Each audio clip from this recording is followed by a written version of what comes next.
before I even got here, I said I'm going to have a group called Numinous. I didn't know exactly what it would be, but I knew it was going to be not some kind of standard group. It would just be something different. Part of it comes from the jazz tradition. You know, people just form their own groups. But also, it was just sort of. I think when I first moved, maybe one thing for me it was I wasn't quite sure where I fit in. Like, and I came here because of the BMI Jazz Composers Workshop, but even being in that, I wasn't necessarily. I mean, the things I was thinking of and were inspired by weren't what most people were in the group, you know, in there. And so it took a little bit to figure out for me where I fit in. But I think I knew that it was just, I guess in some ways it's just easier. Like I'd rather, I'm pretty much like, I don't like, I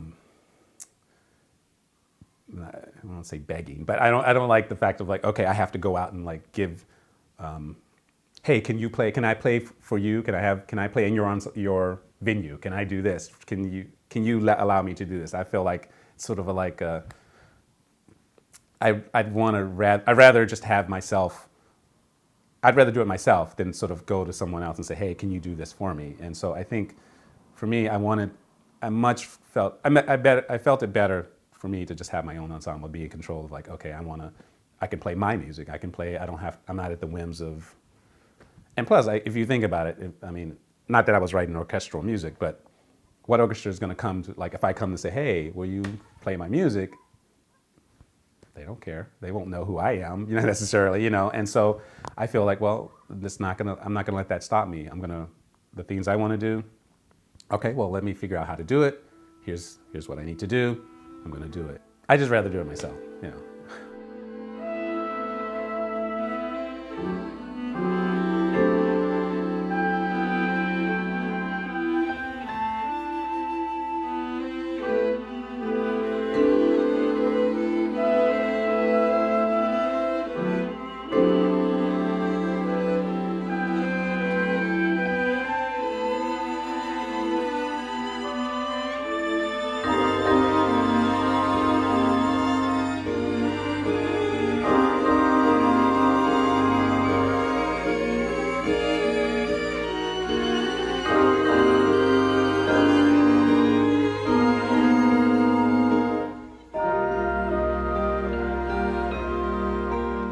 Yeah, I do use people who have that experience of not just classical music because I want that sort of, because there are times where I do want them to, whether it's improvise or have a rhythmic sense that's not,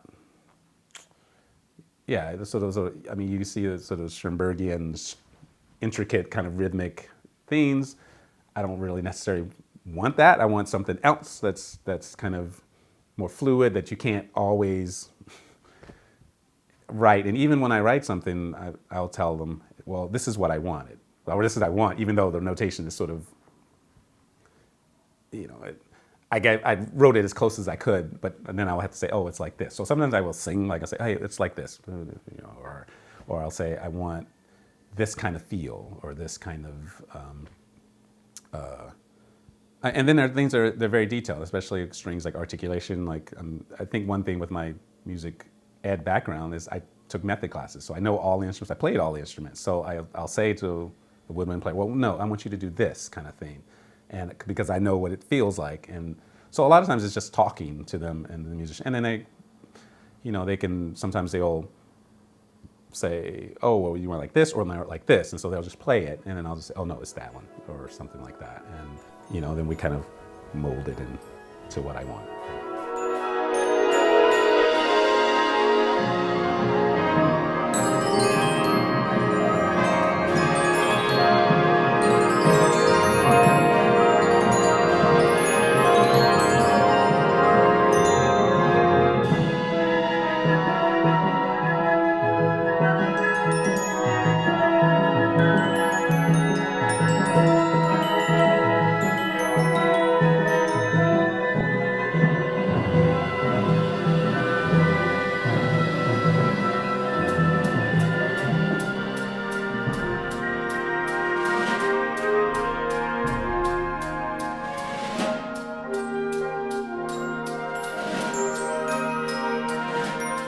I think one thing people hear my music and it's like, oh, sort of on the surface is beautiful or has this sort of, it sounds, you know, but I also don't want it to sort of distract or detract from sort of other things that are there, like even sort of, whether it's, you know, some kind of intellectual rigor that's sort of combined, like structurally keeping it together, or, I mean, people can get lost. I mean, sometimes I think of it like, you know, you have a beautiful, like a model, beautiful woman or man, and people look at them and they just think, oh, they're just so beautiful. They don't need, I mean, there's nothing else there really. A lot of times people just see that surface part and then sort of make judgments based on that surface thing. And so I don't want people to, when they hear my music, just because they might hear it as beautiful, to make, oh, it's that kind of new agey, spiritually kind of thing, which it is not. And I don't think of it like that. I don't like that kind of stuff, you know, and I don't want that. I don't think of that in my music. I think of it as more of a trying to resonate with people and give them sort of make the mystery a wonder, because really numinous is about that wonder or mystery that you have when you like look at the stars or something, and just it's this overwhelming feeling of, well, you can't just, it's that feeling. And I would hope that everything that I do is sort of related to that.